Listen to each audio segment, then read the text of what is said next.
Hello అండి, మనం చూస్తున్న ఈ ప్రాజెక్ట్ వచ్చేసరికి ఆదూరి ఐకానిక్ 3 ప్రాజెక్ట్. ఇది మనకి అమరావతి లొకేషన్లో గుంటూరు విజయవాడ మధ్యలో ఈ ప్రాజెక్ట్ అయితే ఉంది. కాజా టోల్గేట్ దగ్గరలో మనకి ఈ ప్రాజెక్ట్ ఉంటుంది. మనకు కనిపిస్తున్న ఆ టవర్స్ వచ్చేసరికి రామకృష్ణ విజయ టవర్స్. అక్కడే మనకి ఐటీ టవర్స్ కూడా అరేంజ్ చేశారు.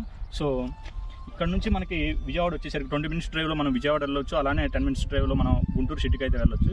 సో సేమ్ వన్ అలానే మనకి అమరావతి క్యాపిటల్లోకి 15 minutes డ్రైవ్లో మనం అమరావతి కోర్ క్యాపిటల్లోకి అయితే వెళ్ళొచ్చు. సో ఎస్ఆర్ఎం యూనివర్సిటీ విత్ ఈ కాలేజెస్ అన్నీ కూడా మనకి ఈ సరౌండింగ్స్లో ఉన్నాయి. మనకి దగ్గరలో వివిఐటి యూనివర్సిటీ కూడా ఉంది. సో ఇలాంటి డెవలప్ అయిన లొకేషన్లో మనకి ఈ ప్రాజెక్ట్ అయితే రావడం జరిగింది. ఇది మొత్తం కూడా 50 acres CRDA and RERA approval project. Already మనకి అప్రూవల్స్ కూడా అన్నీ వచ్చినాయి. ఈ ప్రాజెక్ట్లో మొత్తం కూడా 40 feet సీసీ రోడ్స్ అయితే డెవలప్ చేస్తున్నారు. అలానే under ground electricity, under ground drainage system అయితే మనకి ఈ లేఅవుట్లో ప్రొవైడ్ చేస్తున్నారు. సో అట్లానే ఈ లేఅవుట్లో విల్లాస్ కూడా డెవలప్ చేయబోతున్నారు. సో విల్లాస్తో పాటు మనకి 40+ అమ్యూనిటీస్ని అయితే మనకి ఈ లేఅవుట్లో మనకి ఆదూరి గ్రూప్ వారు అందిస్తున్నారు. ఇక్కడ వచ్చేసరికి మనకి క్లబ్ హౌస్ ఇస్తున్నారు. అలానే స్విమ్మింగ్ పూల్, ఇట్లాంటి మినీ రిసార్ట్ టైప్లో మనకి ఈ ప్రాజెక్ట్ని అయితే డెవలప్ చేస్తున్నారు. సో ఇట్లాంటి అద్భుతమైన లేఅవుట్లో అమరావతి క్యాపిటల్ దగ్గరలో ఎవరైనా ఇన్వెస్ట్మెంట్ చేయాలనుకుంటే డిస్ప్లే అవుతున్న నెంబర్తో కాంటాక్ట్ అవ్వండి. Thank you.